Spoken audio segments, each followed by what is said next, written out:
Bismillahirrahmanirrahim. Saudara-saudara, hari ini kami bergabung,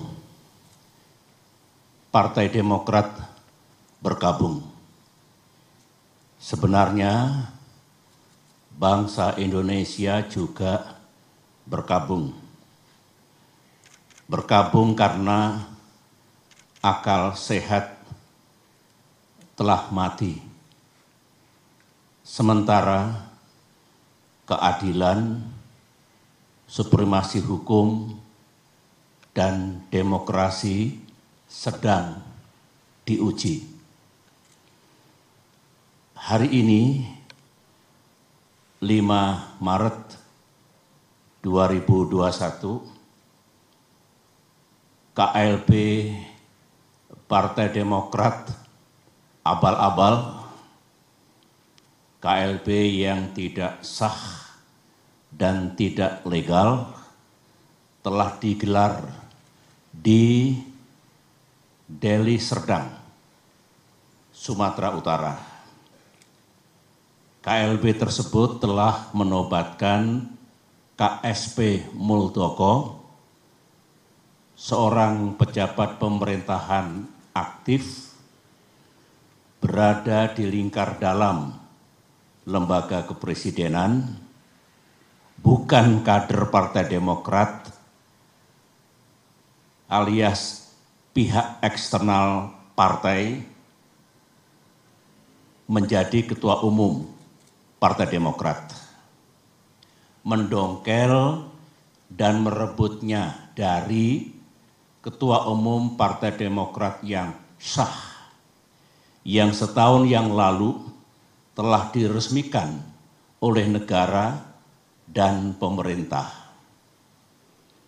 1 bulan yang lalu, kita semua masih ingat ketika Ketua Umum Partai Demokrat AHY secara resmi mengirimkan surat kepada Yang Mulia Bapak Presiden Jokowi tentang keterlibatan KSP Muldoko dalam gerakan penggulingan kepemimpinan Partai Demokrat yang sah.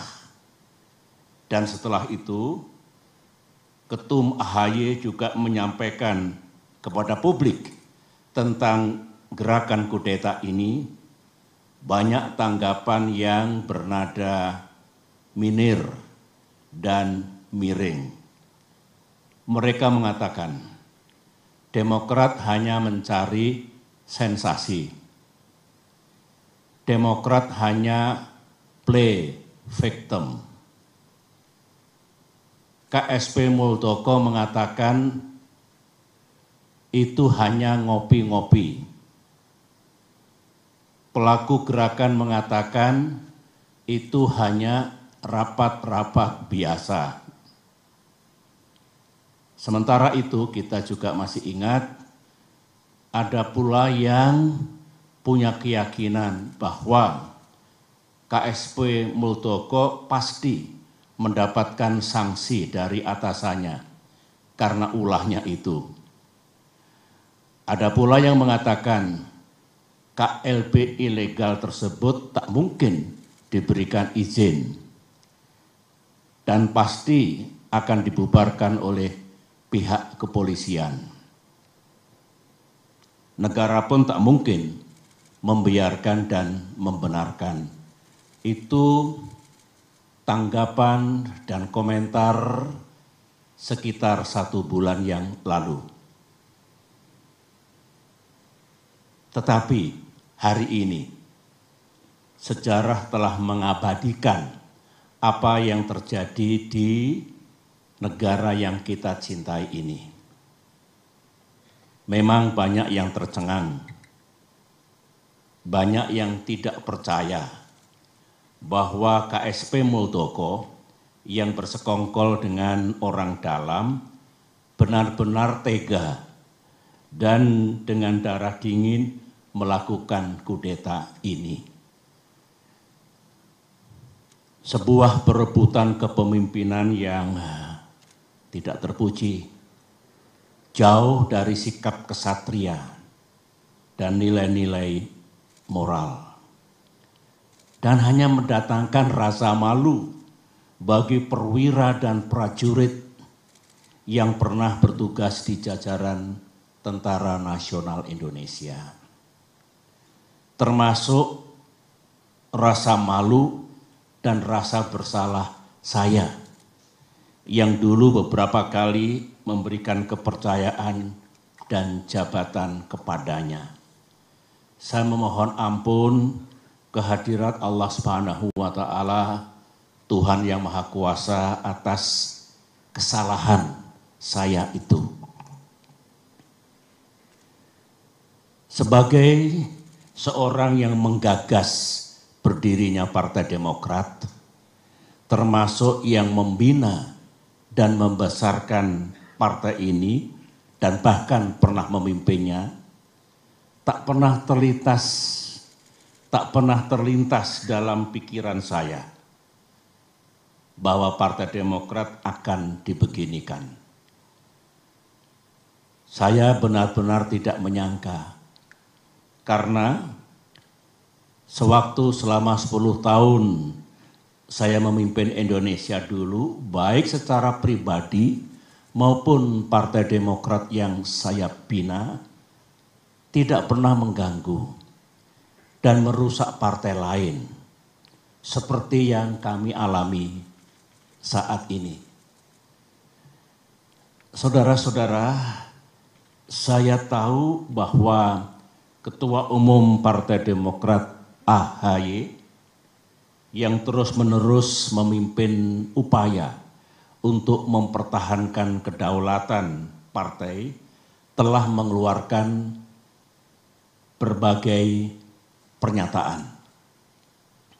Namun malam ini dalam kapasitas saya sebagai Ketua Majelis Tinggi Partai Demokrat, sebuah lembaga tertinggi dalam kepengurusan Partai Demokrat, saya perlu menyampaikan pernyataan dan penjelasan secara resmi guna merespons KLB Deli Serdang hari ini. Mengapa saya harus mengeluarkan pernyataan pada malam hari ini?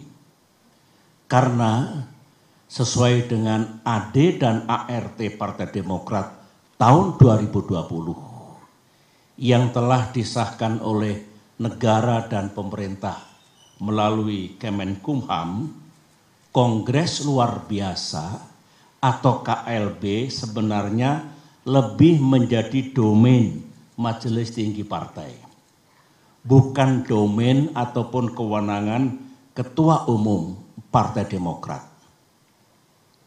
AD dan ART sesuai dengan Undang-Undang Partai Politik yang berlaku saat ini adalah peraturan dasar bagi kehidupan partai politik. Sama halnya dengan Undang-Undang Dasar atau konstitusi yang berlaku bagi negara, yang baik itu Undang-Undang Dasar maupun anggaran dasar mengikat secara hukum. Karenanya, segala kegiatan partai yang tidak sesuai dan bertentangan dengan AD dan ART adalah tindakan yang ilegal atau melawan hukum. Mari kita lihat, apakah KLB Deli Serdang tersebut legal atau sah secara hukum?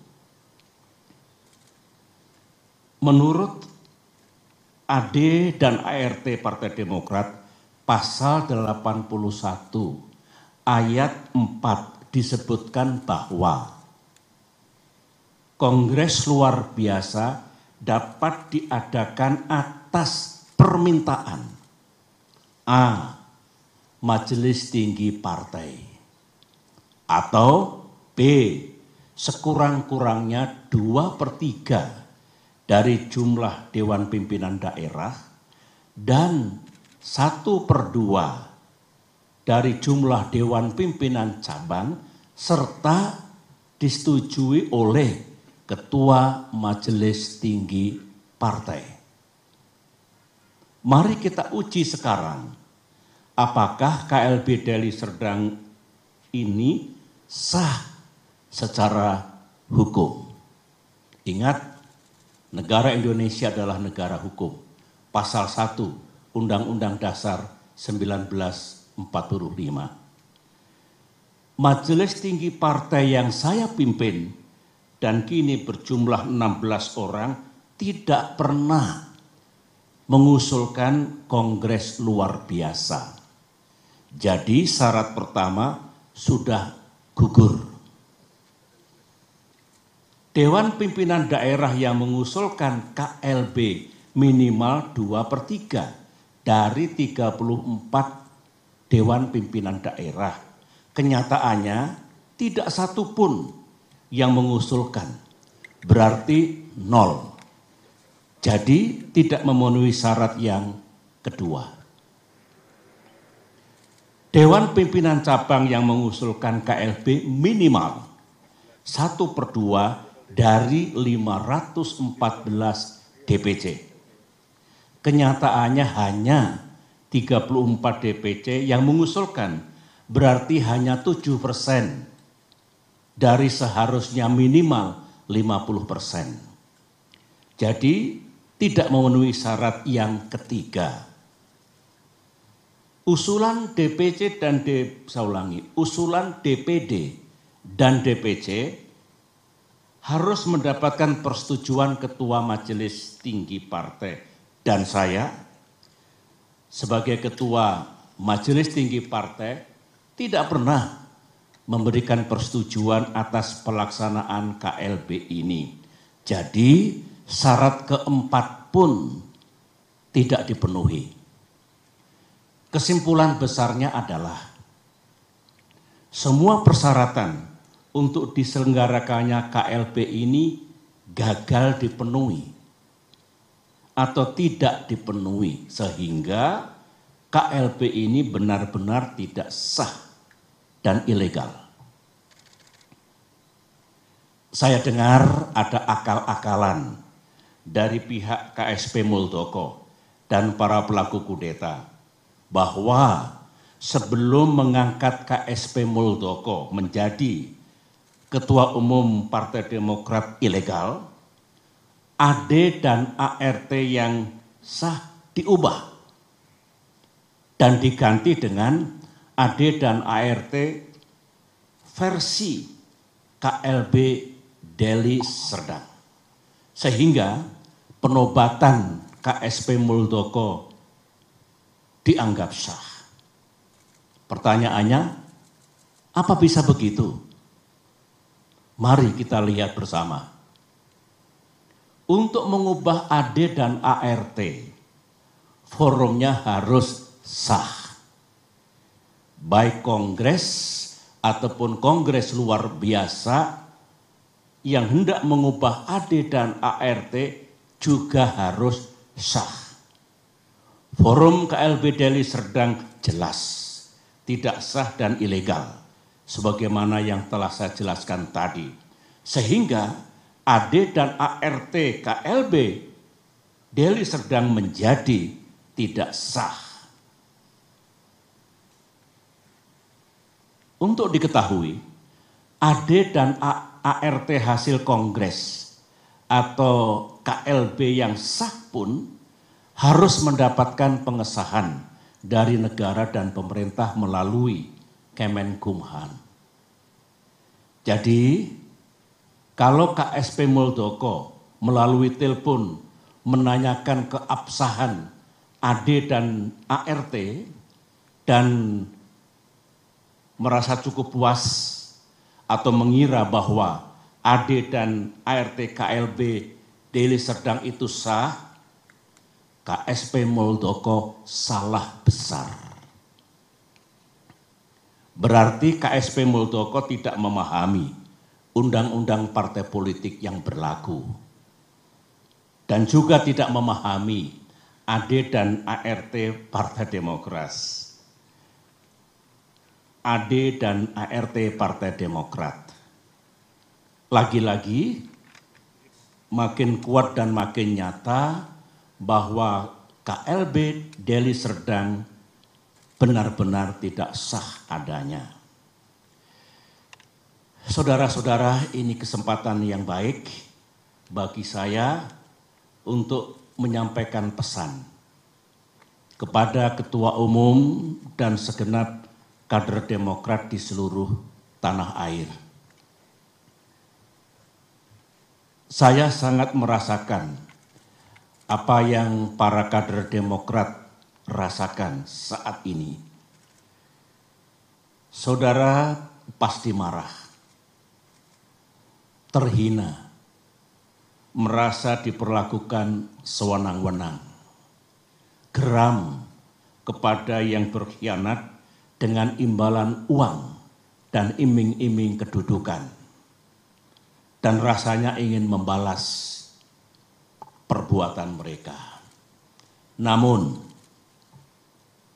sebagai orang tua di partai ini, saya tetap meminta saudara bersabar, namun gigih berikhtiar untuk mendapatkan keadilan yang sejati.